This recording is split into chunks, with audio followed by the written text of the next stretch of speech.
BJ Design'dan herkese merhaba. Benim adım Burcu. Farklı değişik bir çanta modeliyle tekrar karşınızdayım. Çantayı yakından şöyle öncelikle bir göstermek istiyorum. 8 tane motiften oluşturduğumuz bir çanta oldu. Kelebek model dedim, görüntüsü ona benzediği için. Şöyle yakından göstereyim. Kabartmalı. Bunu daha önce birkaç tane çantamda bu motifi kullanmıştım açıkçası ama bu farklı bir tasarım oldu diye düşünüyorum. İçerisini astarlı ve çıt çıtlı olarak hazırladım. Onların anlatımlarını aşağı yukarı yapıyorum. Tabii dikiş kısımlarını tam gösteremiyorum ama nasıl yaptığımı anlattım. Çıt çıtlarımızı da bu şekilde oluşturduk. Bu videonun içerisinde sadece sapları anlatmadım. Çünkü sapları daha önce anlatmıştım. Angles Cordon diye geçiyor.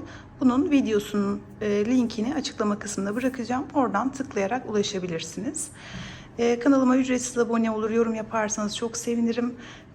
Umarım keyifli bir çalışma olur. Şimdiden herkese kolaylıklar diliyorum ve videomuzun yapımına geçebiliriz. 3 numara polyester makrome ip kullanacağım. Farklı renklerde. Şuradan bir tanesini göstereyim. Öncelikle bu motiflerden yapacağız. Kiremit rengi 5, açık kahverengi veya vizon ve koyu kahverengi. 4 renk kullandım. Her biri 3 numara polyester makrome ip. Bunları açıklama kısmına bırakacağım. Kiremit rengiyle başlıyoruz. Bir sihirli halka yapıyorum. İpi şu şekilde katladım. Katladığım yeri tutuyorum.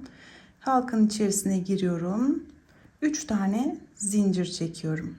2, 3. Bu ilk trabzanımız olacak. İp aldım. Halkanın içerisine tekrar girdim.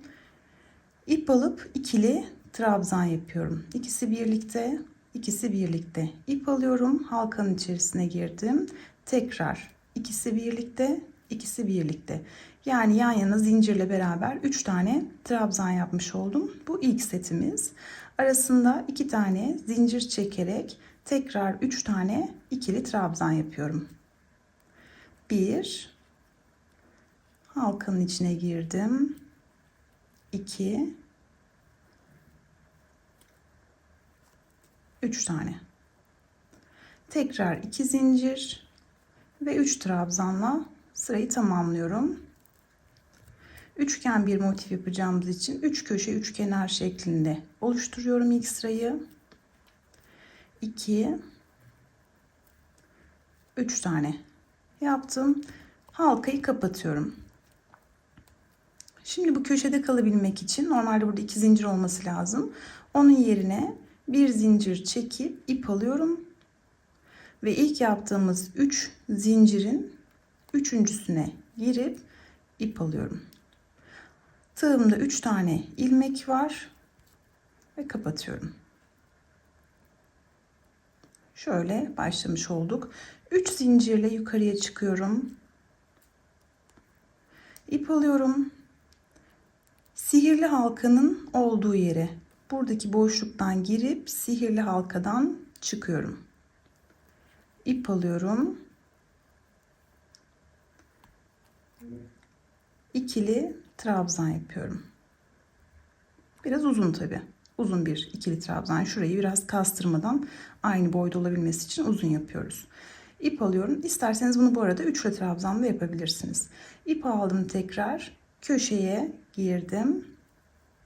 Alıp ikisi birlikte çektim. Köşeyi yarım başlıyorum şu anda. Kalan yarısını döndüğümüz zaman tamamlayacağız. İp alıyorum hiç zincir çekmeden. İp aldım, diğer köşeye geçiyorum. Bir tane ikili trabzan yapıyorum. Buna kısa diyeceğim.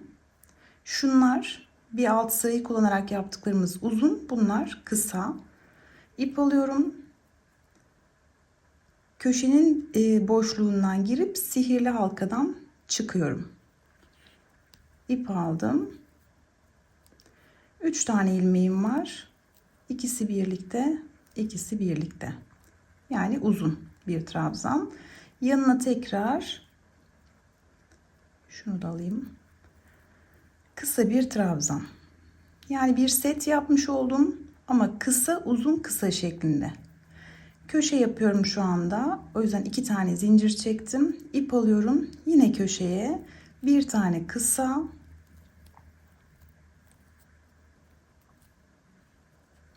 Bir tane uzun, yani sihirli halkaya girerek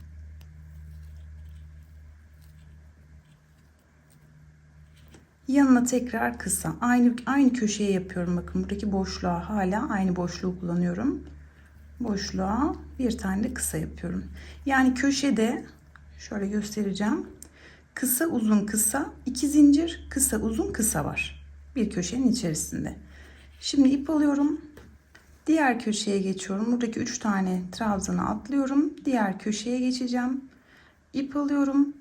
Yine kısa, uzun, yani sihirli halkayı kullanarak yapacağım. Buradan giriyorum. Sihirli halkadan çıkıyorum. Uzun. Aynı yere kısa. 2 zincir. Tekrar kısa. Uzun. Ve kısa. İkinci köşeyi tamamlamış oldum. Şimdi birincisini zaten yarım başlamıştık, dediğim gibi yarısını tamamlayıp bitireceğiz. İlk köşemize tekrar giriyorum. Kısa, uzun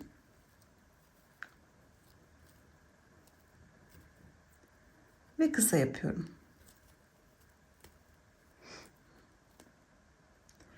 Tekrar bir zincir, ip aldım. Üçüncü zincirin içerisine girip hepsini birden çekiyorum. 3 zincirle başlıyorum. Yine köşeyi yarım olarak başlayacağız. Bu kısamız. Uzun yapacağım. Bu sefer de sihirli halkayı değil, hemen altındaki boşluğu kullanacağım. Yani birinci boşluktan girip ikinciden çıkıyorum. İp alıyorum. Uzun bir trabzan yaptım. İp aldım. Aynı köşenin içerisine kısayı da yaparak köşenin yarısını tamamlamış oluyorum. Dediğim gibi döndüğümde yarısını bitireceğim. Şimdi artık kenarlara da işlem uygulayacağız. İp alıyorum. İki grubun arasındaki, bakın şu dışarıda gibi 3 boyutlu görünenler gruplar. Kısa uzun kısa, kısa uzun kısa. Bunun arasında artık bir boşluk oluşuyor. Biz burada zincir çekmedik ama ister istemez burada bir boşluk oluşuyor. Buraya yeni bir grup oluşturacağız. Kısa, ip alıyorum. Şimdi uzunu bu sıra için, bundan sonra değişecek ama bu sıra için ilk sıranın üçlü grubu vardı aşağıda, bakın. 3 tane trabzan var. Ortadakine dolandıracağız. Yani ortadaki trabzanın sağından girip solundan çıkıyorum. Ve buradan uzun bir trabzan yapıyorum. İp aldım. Yine aynı boşluğa, bu ortadaki boşluğumuza kısayı da yaparak kenarı tamamlamış oldum. Bu kenar artık. Burası kenar. İp alıyorum. Şimdi köşeye 2 tane grup arasında da 2 zincir yapıyorum. Kısayı yaptım. Şu anda uzunu yapıyorum ve tekrar kısayı yapıyorum. Arada 2 tane zincirimiz var. Tekrar kısa, uzun, kısa. Yeniden kenara geldim. İp alıyorum. Bakın şuradaki boşluğa, yani iki köşenin tam ortasında burada bir boşluk oluşuyor. Bunun içerisine kısa, uzunu alttaki 3 trabzanın, şuradaki 3 trabzanımız 1 2 3, bunun ortasındakine dolandırıyorum ve tekrar aynı yere kısa yapıyorum. Şu köşeyi de hızlıca yapayım. Buralarda durdurmuyorum. Çünkü yeni başlayan arkadaşlar en çok kurulum aşamasında desteğe ihtiyaç duyuyorlar. O nedenle burayı da göstererek devam edeceğim. Yine kısa uzun kısa birinci grubumu yaptım. 2 zincir çektim. Tekrar kısa, uzun ve kısa yapıyorum. Kenara geldim. Diğer kenarlarda yaptığım gibi kısa, uzun ve kısa yapıyorum. Köşeyi yarım başlamıştık. Yarısını tamamlayacağız. Yani bir grup yapıyoruz. Kısa, uzun ve kısa yaparak köşeyi de tamamlamış oldum. Bir zincir çektim. Üçüncü zincire bağladım. Tekrar bir zincir çekiyorum. İp değiştireceğim için keseceğim bunu. Bunu ip şeyle, makasla kesmeyelim. Çünkü polyesterler sökülür. Burayı yakıyoruz.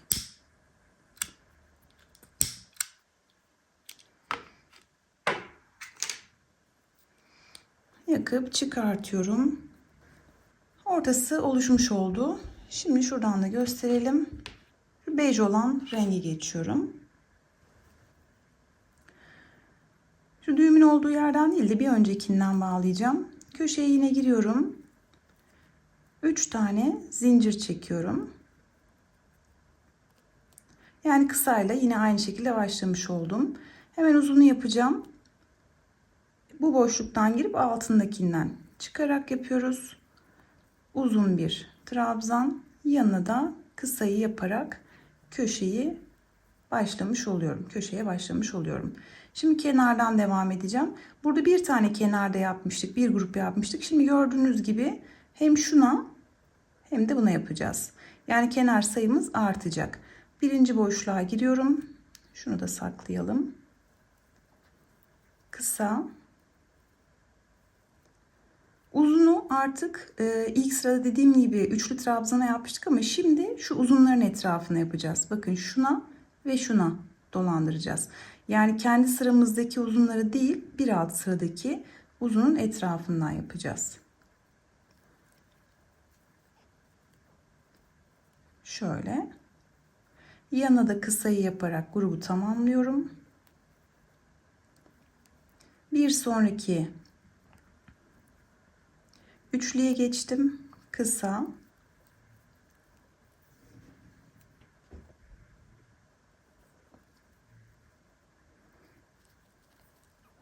uzun, kısa,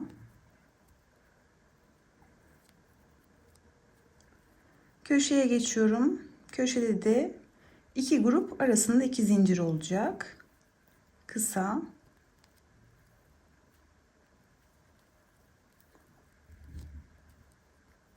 uzun,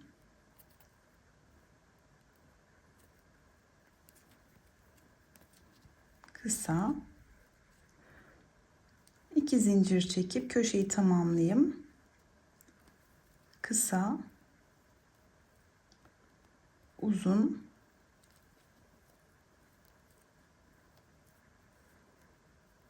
ve kısa. Yani köşelerin haricinde, burayı biraz sonra bittiğinde tamamlayacağız yine. Şu köşelerin haricinde, şuraları saymazsanız eğer, 2 tane grup yapmış olduk. Bu şekilde sırayı tamamlayalım.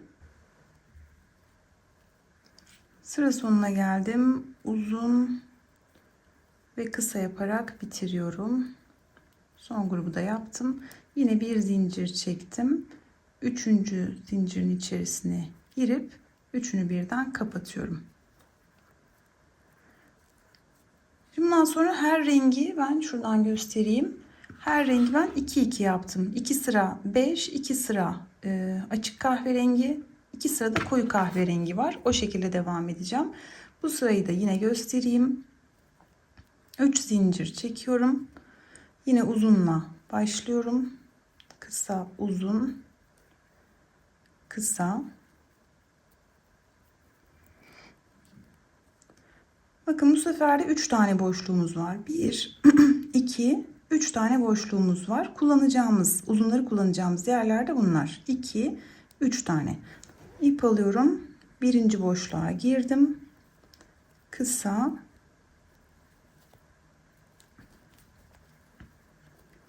uzun,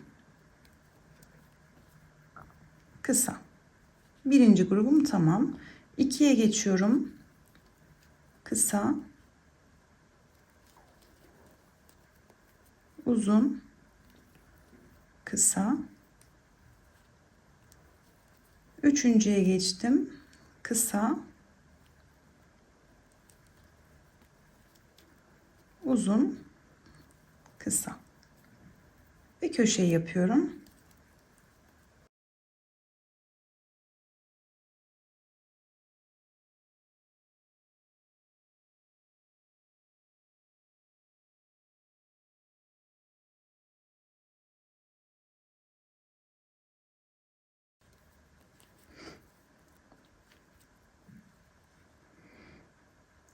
Bir, iki, üç tane grup yapmış olduk. Köşeleri saymazsanız eğer. Bu şekilde sırayı tamamlıyoruz. Sona geldim. Yine sırayı kapattım. Bir zincir çekip ipi kesiyorum. Yani 2 sıra olduğunda ipi değiştiriyorum. Bunu çıkardım. Bu şekilde oldu. Şimdi bu vizon rengi olana geçiyorum. Yine bir önceki köşeden başlayacağım. 3 tane zincir çekiyorum. Başlangıcımız değişmiyor. Örgümüz de değişmiyor aslında. Ben sadece renkleri göstermek amacıyla devam ediyorum. Bir de yeni başlayan arkadaşlar kızıyorlar bana. Çabuk kesiyorsunuz videoları diye. O yüzden olabildiğince devam edeceğim. Köşeden başladım. Şimdi de ne yapıyoruz? Bakın birinci kenara yine kısa uzun. Bu sefer de bu bej olanı kullanıyorum. Alttaki bej olanı kullanıyorum.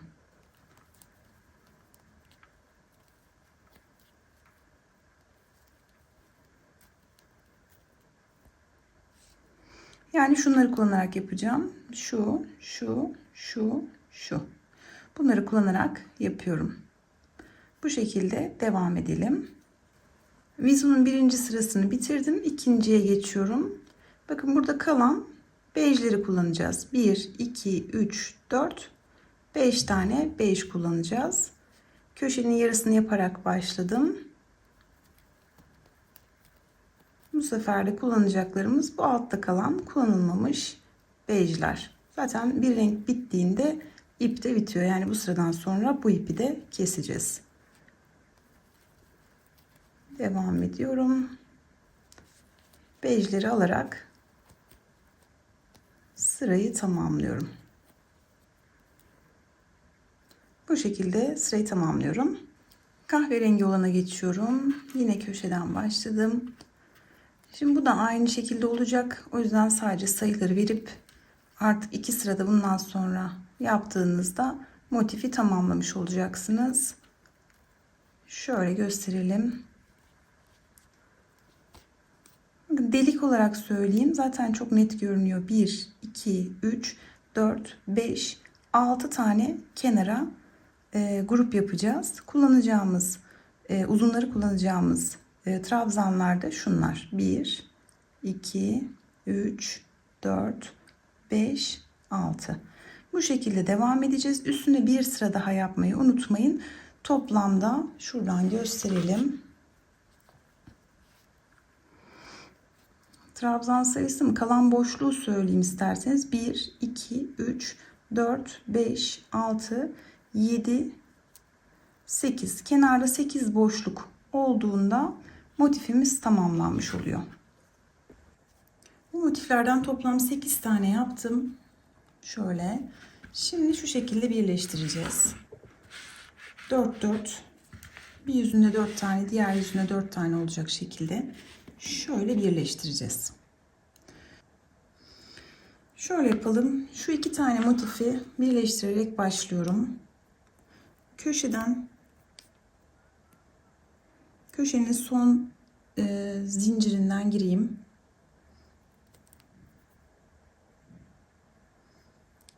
Şöyle karşı taraftan da aynı şekilde alacağım.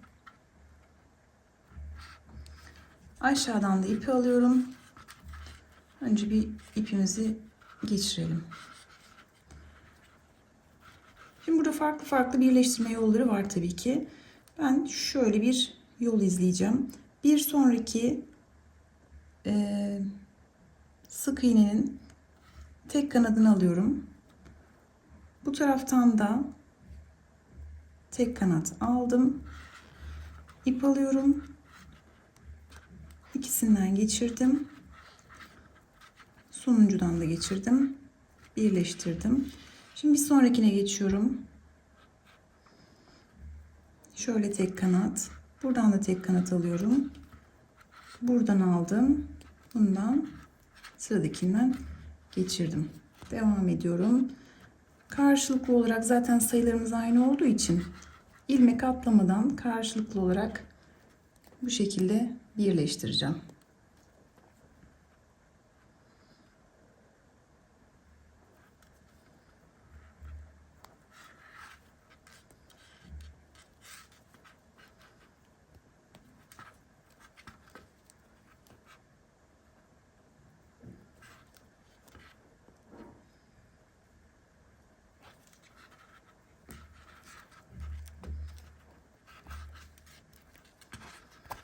Böyle göstereyim. Şu şekilde birleştiriyorum. Şuraya geldiğimi tekrar göstereyim. Buraya kadar geldim. Şimdi sağ taraftakini bırakıyorum. Buradan devam edeceğim. Şu iki tane zinciri şu şekilde kaydırma yapıyorum.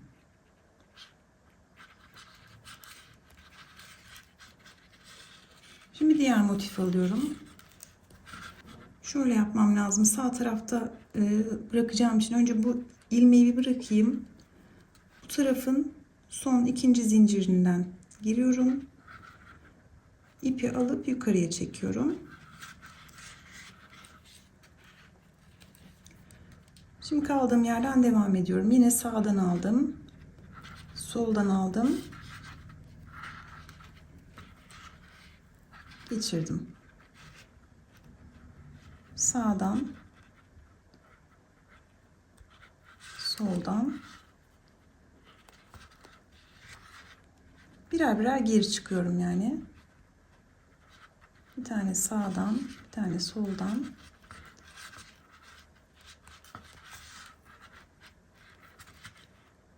Şu şekilde aşağıya kadar birleştiriyorum. 3 tanesini birleştirdikten sonra burada ipi bir zincir çekip kopartacağım. Dördüncüsünü daha sonra yapacağım. Çok fazla ip kopartmak istemediğim için bu şekilde yapıyorum. Yanına bir tane daha gelecek bunun. Yani şöyle olacak normalde. Ama şu anda daha fazla ip kopartmak istemiyorum. Burada yani şuradan da yürütmek istemedim. Kalınlaştırmasın burayı. Bunu daha sonra yapacağım. Yani şuradan başlayıp ya da buradan başlayıp etrafını yaparken yapacağım. Aynısından yani şu üçlüden bir tane daha oluşturuyorum. Şimdi 3 tanesini birleştirmiştik. Bu dördüncüsü için şuradan tekrar başlıyorum. Şöyle gideceğim. Buradan başlayacağım. Şöyle etrafını dolaşacağız. O yüzden buradan yani bu merkez kısmından tekrar başlıyorum. İlk zincirden girdim.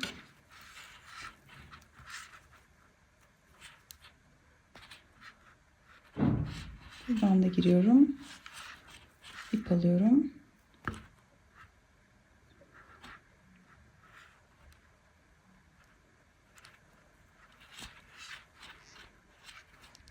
Birleştiriyorum. Bir sonrakine geçtim.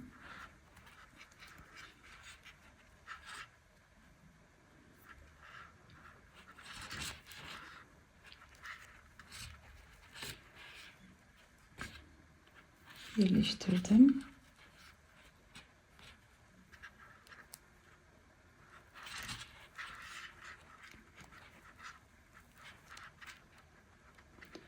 Sırayla aşağıya kadar devam ediyorum.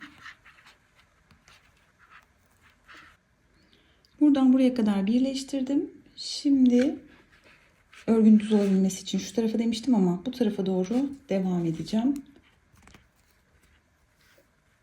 Kalan iplikleri de altlarda ip saklayarak yapalım. Tertemiz bitireceğiz.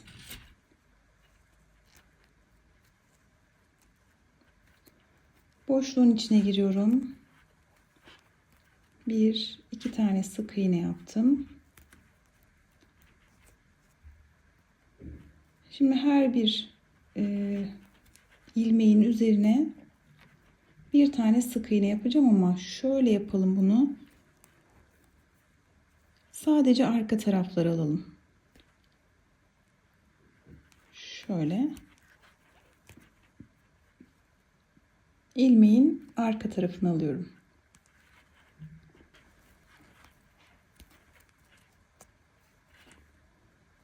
Bakın şöyle arka taraflarını alarak sık iğne yapıyorum.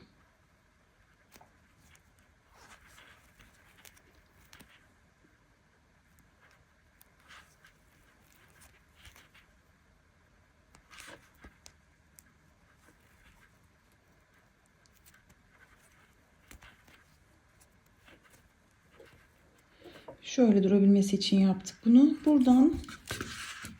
Buradan böyle devam ediyorum. Şöyle başa kadar geleceğim.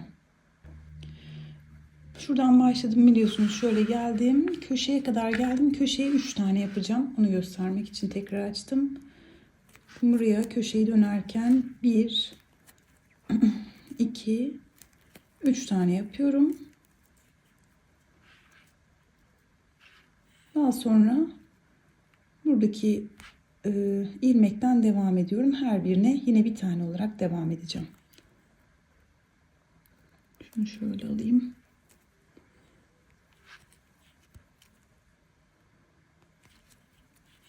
Orta noktaya geldim. Buradaki bir zinciri kullandım. Şimdi bu üzerinden yani üzerinden geçmiştik ya, oradan devam ediyorum.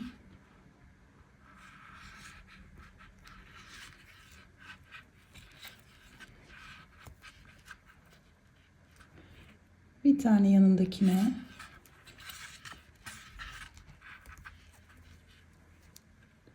tekrar bu üzerinden geçtiğimiz yere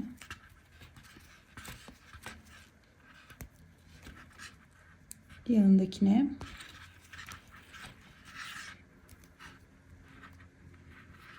üzerinden geçtiğimiz yere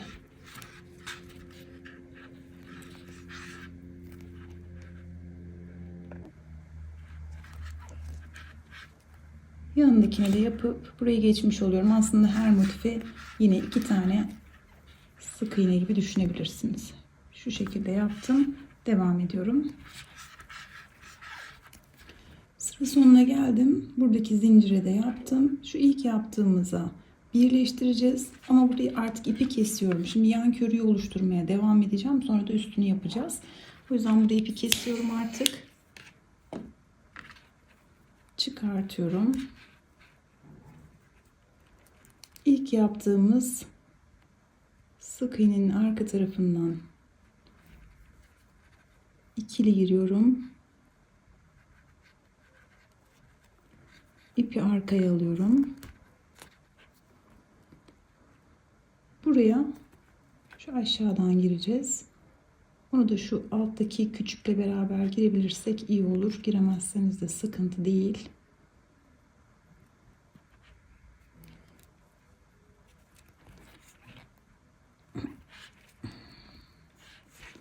Buradan da ipi aşağıya alıyorum. Sıkıştırdım. Şimdi yan parçayı ayrı bir şerit halinde örmeyeceğiz. Bu taraflar daha ince, alt tarafların daha kalın olmasını istediğim için şu şekilde yapacağız. Buradan kenardan şu 3 taneden sonra 5. işaretliyorum. Köşedeki 3 taneyi geçiyoruz. 1, 2, 3, 4, 5. 5. işaretledim. Buradan başlayacağız. Daha sonra şuraya kadar 24 tane var. Zaten şeyin alt kısmına, yani 2 motife denk geliyor. Şu 2 motif ayrı bir şekilde örülecek. Şuralar farklı bir şekilde örülecek. Burada 5. işaretledim. Burada. Şuraları da zaten göstereceğim. Şuradan tekrar başlıyorum. 5.'den bir öncekine şuradan başlayarak yapacağım. Çünkü ilmeğin Beşinci de olmasını istiyorum. Buraya ipi bağlıyorum. Arka taraftan girdim. İpi aldım. İpi bağladım. Şimdi beşinciden işaretlediğimiz yerden başlıyorum. İçeriye girdim. İp aldım. Kaydırma yapacağım. 8 tane. İkinciye girdim. Üçüncü. 4.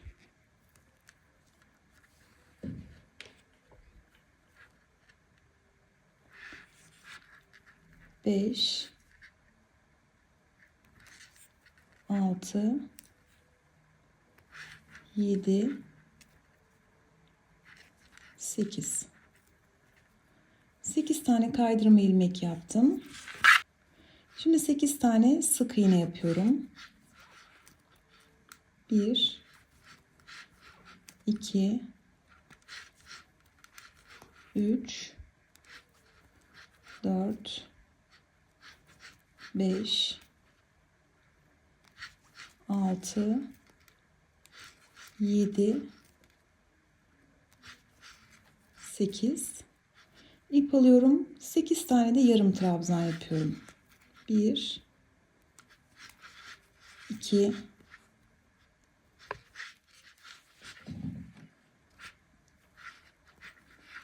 3 4 5 6 7. Yani şu 8. çizginin olduğu yere de yarım trabzan yaparak bu artışlı olan kısmı bitiriyorum. Bu arası buradan şu iki motif boyunca buradan buraya kadar ikili trabzan yapacağız. Çıkartıyorum ama tekrar takacağım ördükten sonra. İkili trabzan yapıyorum. Ve işaretleyiciyi tekrar takıyorum. Şimdi iki motif boyunca ikili trabzan yapıyorum.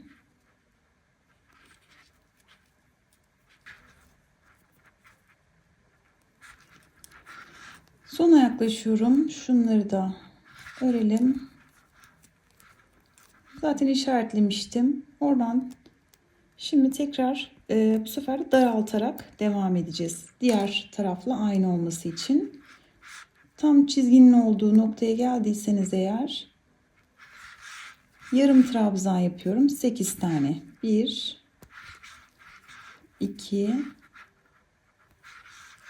3 4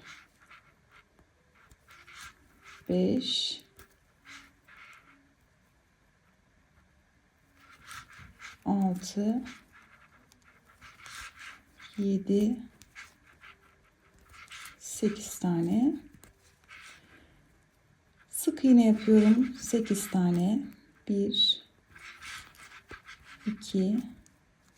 Burada şurayı işaretlemedik. Onu tekrar işaretleyelim. Yarım trabzanımız bu.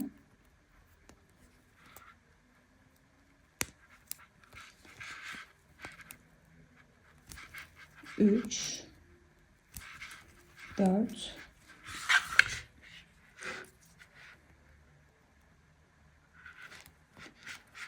5,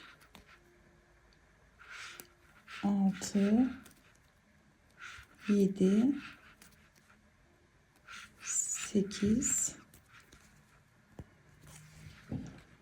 ve kaydırma yapıyorum. 8 tane. 1 2 3 4 5 6 7 8 tane yapıp zincir çekiyorum. Geri dönüyorum. Şimdi aynı şekilde yapacağım. Yine 8 tane kaydırma, 8 tane yarım trabzan sık iğneyi 8 tane yarım trabzan şeklinde aynı işlemi yapacağım ama tersten yapacağım için yine göstereceğim. Bakın bu sefer sadece şunları alıyorum. Bizim tarafımızdaki, yani size doğru olan taraftaki kanadı alıyorum ve kaydırma yaparak başlıyorum.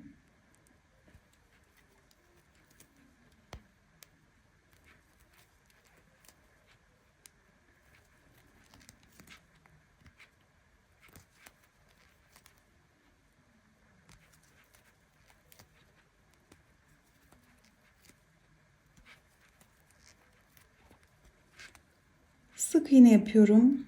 Yine bizden taraftaki kanadı alarak yapacağız. 1 2 3 4 5 6 7 8 tane yarım trabzan.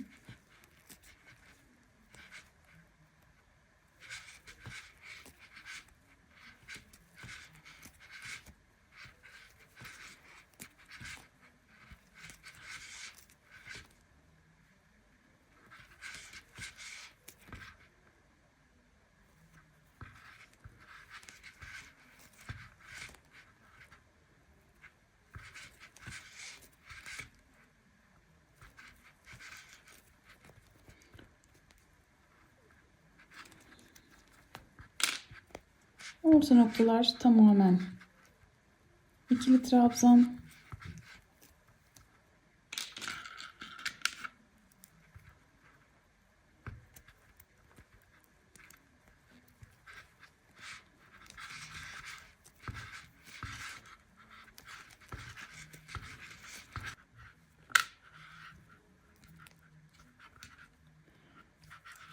Yine azaltmaya, yani azaltma demeyelim de küçültmeye başlıyorum.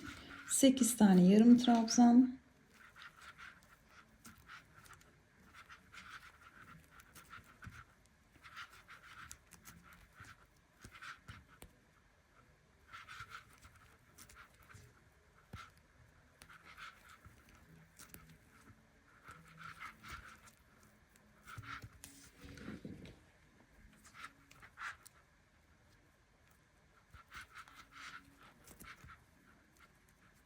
Sekiz tane sık iğne.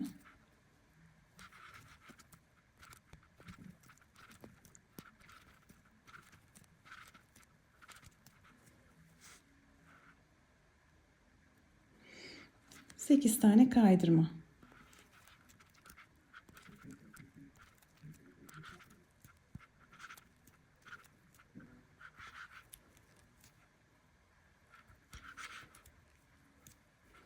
Zincir çektim. Tekrar çevirdim. Şimdi birinci sırayla aynı işlemi yapacağız. Son kez yapıyoruz. Yine kaydırmayla başlıyorum.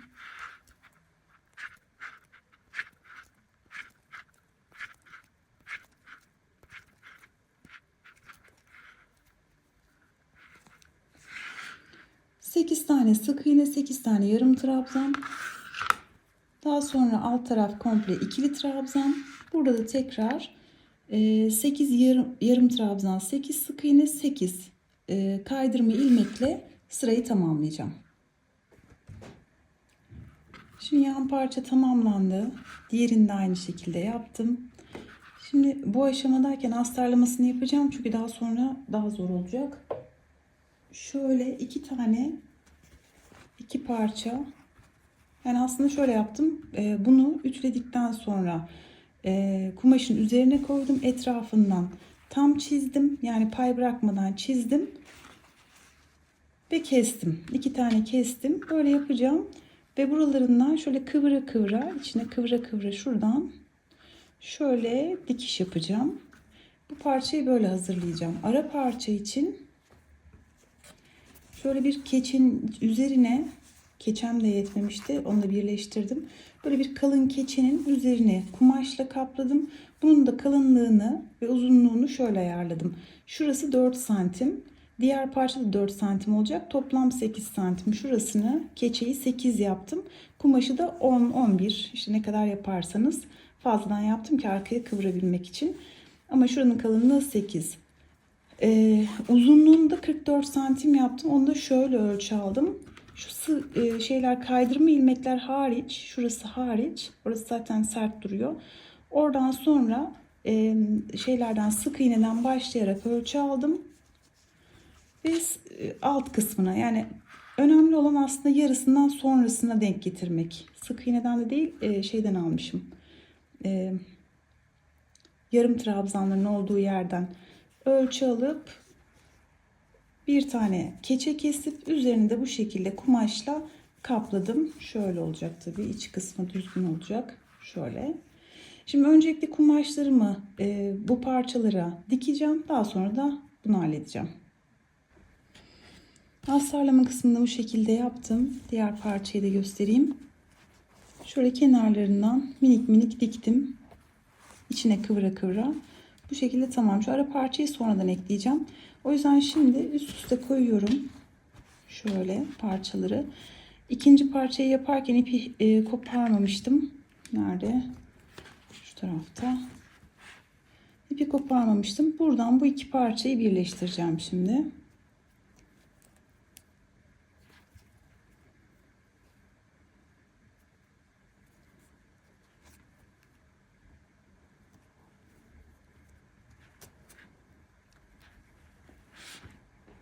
Yan parçalarda yaptığımız gibi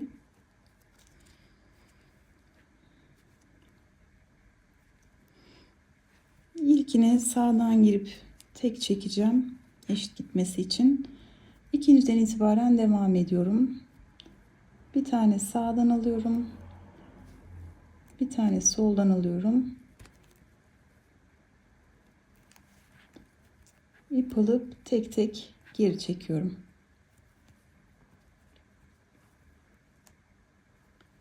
Bir tane sağdan,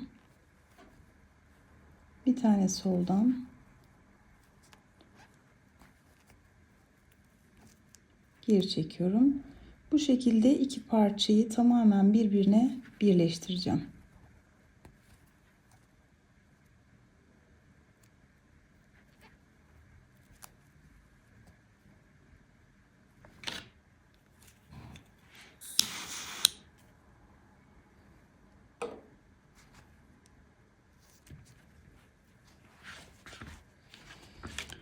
İki parçayı da birleştirmiş olduk.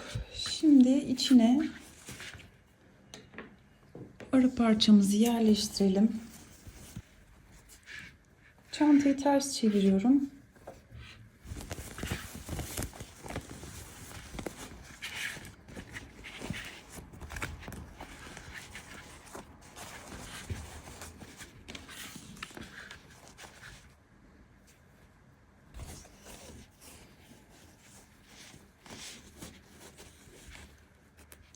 Bu kısımdan birleştirmesini yapacağım. Şimdi tam şuraları, bunu videoyu çekerken yapmam çok zor.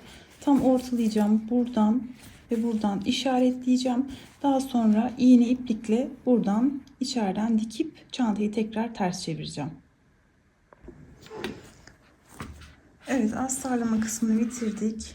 İşte şu şekilde oldu. Şimdi buna artık sap kısmını ben daha önce yaptığım uzun angleç saplardan yapacağım ama yani farklı farklı şeyler yapabilirsiniz. Şu şekilde ahşap saplar kullanabilirsiniz veya tam ortasına üçgen şeklinde, şöyle kare şeklinde böyle bir sap kullanabilirsiniz.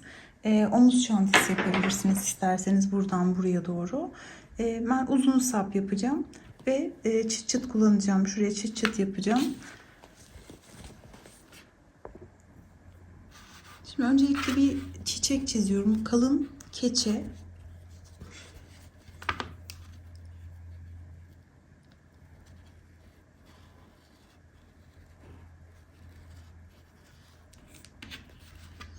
Şöyle bir çiçek çizdim. 2 tane yapacağım bundan.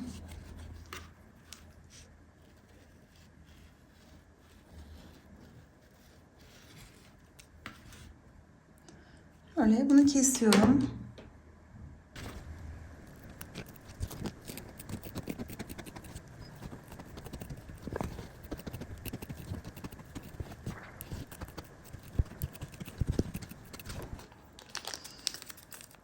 çıtları çıkarıyorum. Şimdi bunlar mıknatıslı biliyorsunuz. Şu parçaları var ya, onları ortasına koyup işaretleyeceğim. Şöyle ortalayıp işaretliyorum.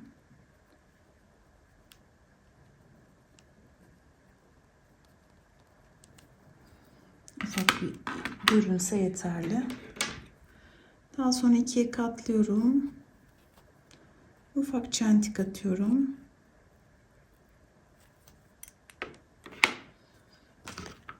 Şimdi asıl parçasını alıyorum.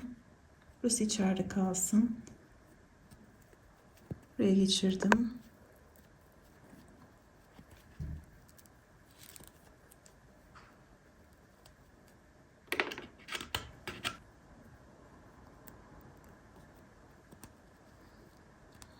Şöyle kapatıyorum. İki tarafa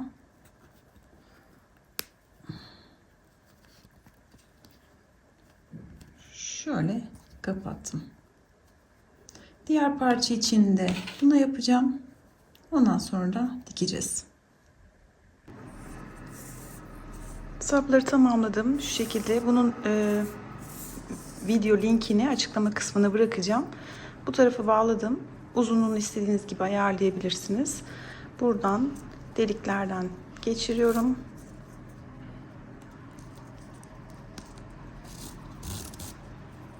İstediğim uzunluğu ayarladıktan sonra da buradan düğüm atıyorum.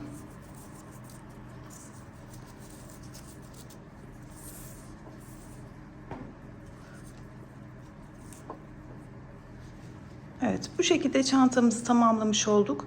Umarım sizler de yaparsınız ve güzel günlerde kullanırsınız. Bir sonraki videoda görüşmek üzere. Hoşça kalın.